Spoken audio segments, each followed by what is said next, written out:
bienvenue. Aujourd'hui, on va explorer un peu les coulisses de Google Maps. On va se pencher sur comment certains acteurs cherchent vraiment à dominer les résultats locaux. Pour ça, on s'appuie sur un guide qui détaille des techniques, disons, un peu limites, ce qu'on appelle le Black Hat pour les fiches Google Business Profile.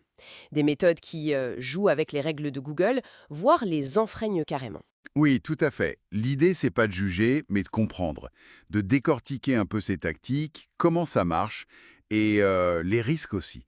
C'est pour éclairer ce qui se passe, disons, derrière le rideau du référencement local. Des pratiques pas toujours très connues. D'accord. Alors, commençons par les bases. Le guide insiste beaucoup sur une fondation solide, c'est-à-dire créer une ou deux fiches pilotes, euh, nickel. Par exemple, mettre des mots-clés et la ville dans le nom même de l'établissement, genre plomberie Durand, dépannage, Lyon. C'est présenté comme super efficace, mais bon, c'est clairement contraire aux règles de Google, ça. Ça tient longtemps, ce genre de choses? Ben, c'est un pari, hein. C'est risqué, Google peut sanctionner à tout moment, mais parfois, l'impact initial sur le classement est tel que certains prennent ce risque. Mais au-delà du nom, il y a toute l'optimisation. Bien choisir la catégorie principale, les secondaires aussi, jusqu'à 9, remplir absolument tout, adresse précise, téléphone local unique, les horaires, description riche en mots-clés locaux, lister les services, les produits, vraiment tout. Et les photos? Le guide parle de les géotaguer. Ça apporte vraiment quelque chose? Le géotagage, c'est intégrer les coordonnées GPS dans les données de l'image. Bon, l'impact SEO réel, c'est discuté. Mais dans cette approche agressive, c'est recommandé. Tout comme renommer les fichiers avec des mots-clés. Et puis, il faut aussi ensemencer la section questions-réponses, ajouter du contenu. Et surtout, obtenir vite, genre 5-10 avis positifs. Demander aux proches, varier les textes, mentionner le service, la ville. Ah oui, et répondre à tous les avis, c'est ça? Exactement. Répondre à tout, c'est crucial. Ok, une fois qu'on a cette base bien solide, on passe à l'étape d'après. La multiplication des fiches. Comment on fait pour en gérer des dizaines sans se faire griller? Oui, là, l'objectif, c'est de quadriller une zone géographique. Le guide donne plusieurs pistes pour trouver des adresses. Location type Airbnb, des espaces de coworking, des bureaux virtuels. Parfois même, acheter des fiches déjà vérifiées sur des forums ou Telegram. L'important, c'est de varier les sources et de bien les espacer, genre 15 km minimum entre chaque.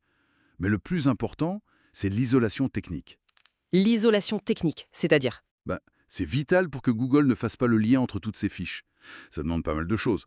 Plusieurs comptes Gmail, et pas des nouveaux, des comptes âgés un peu chauffés.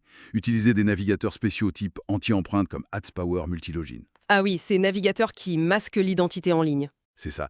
Il crée un profil unique pour chaque session, pour chaque fiche. Et surtout, le point clé, un proxy résidentiel local unique par fiche. Pourquoi résidentiel local? C'est quoi la différence? Parce qu'une adresse IP de data center, c'est suspect pour Google. Un proxy résidentiel, ça utilise une vraie adresse IP d'un fournisseur d'accès Internet local. Du coup, ça a l'air beaucoup plus légitime, comme si la connexion venait vraiment de Cavaillon ou de Lyon, tu vois. Et la création des fiches doit être lente, progressive, pas 50 d'un coup. Genre 2 par jour max. Et bien sûr, varier les descriptions, les photos, les sites web liés. Faut pas que tout se ressemble. C'est assez élaboré comme système, mais avoir plein de fiches, ça suffit pas, j'imagine. Il faut qu'elles aient l'air populaires. Exactement. C'est la simulation de popularité. Le guide parle d'acheter du trafic localisé.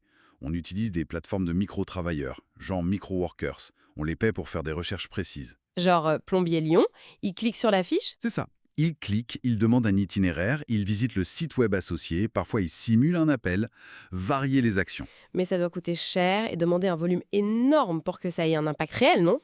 Ah oui, c'est pas juste quelques clics par-ci, par-là. Il faut un volume important et surtout continu. C'est un investissement pour tromper l'algorithme en gros. On peut aussi leur faire chercher le nom de la marque plus la ville pour améliorer ce que Google appelle la prominence, la notoriété. Et pour les avis, j'imagine qu'il y a des techniques similaires pour en générer plein? Bah oui, le farming d'avis comme on dit. L'astuce, c'est d'utiliser des profils local guides de haut niveau. Pourquoi eux spécifiquement? Leurs avis ont plus de poids, plus de crédibilité aux yeux de Google. Ensuite, il faut rédiger des textes qui ont l'air naturels, variés, localisés, qui mentionnent le service. Ajouter des photos aux avis, ça aide aussi. Et surtout, étaler les publications dans le temps. Pas 20 avis le même jour. Et toujours utiliser des proxys locaux différents pour poster chaque avis. Mais attention, Google devient de plus en plus fort pour détecter les faux. D'accord. Et tout ça, j'imagine, c'était couplé avec des techniques SEO plus classiques, mais appliquées localement. Oui, absolument. Le renforcement. Créer des pages des destinations locales bien optimisées sur un site web. Obtenir des liens depuis des sites locaux. Annuaires, blocs de la région. Certains vont même jusqu'à monter un PBN, un réseau de sites privés localisés juste pour envoyer des liens. Ou utiliser des noms de domaine expirés locaux et les rediriger. Tout ça, ça vise aussi la prominence, la notoriété globale de l'entité.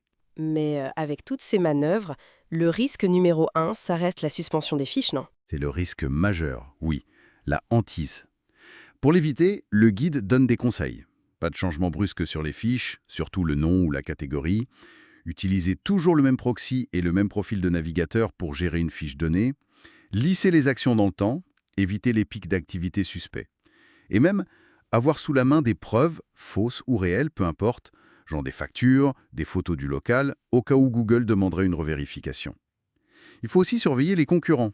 Ils pourraient signaler les fiches ou pire, suggérer des modifications malveillantes, comme déplacer le pointeur sur la carte. Le guide va même plus loin. Il parle de tactiques carrément offensives. Oui, il l'évoque rapidement, des choses comme scraper les données des concurrents, envoyer massivement des faux avis négatifs, là on est dans le très risqué et pas éthique du tout. Ou carrément saboter les fiches concurrentes en suggérant des mauvais changements, créer de fausses fiches pour les gêner. C'est la guerre sale, quoi. Parfois même illégale. Bon, si on résume, on a une stratégie assez complexe qui se dessine. Ça combine une optimisation très agressive des fiches, quitte à franchir les lignes rouges, Oui. une multiplication technique assez poussée pour rester discret, Mhm. la simulation d'engagement avec les trafics et les avis achetés, et enfin des stratégies pour renforcer l'autorité et éviter la suspension. C'est exactement ça.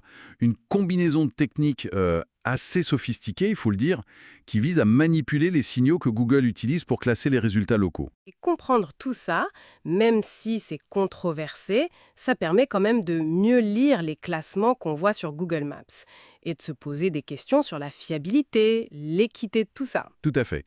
Ça soulève une question intéressante, finalement. Où est-ce qu'on trace la ligne entre l'optimisation SEO locale, disons normale, légitime, et la manipulation qui fausse complètement le jeu pour les concurrents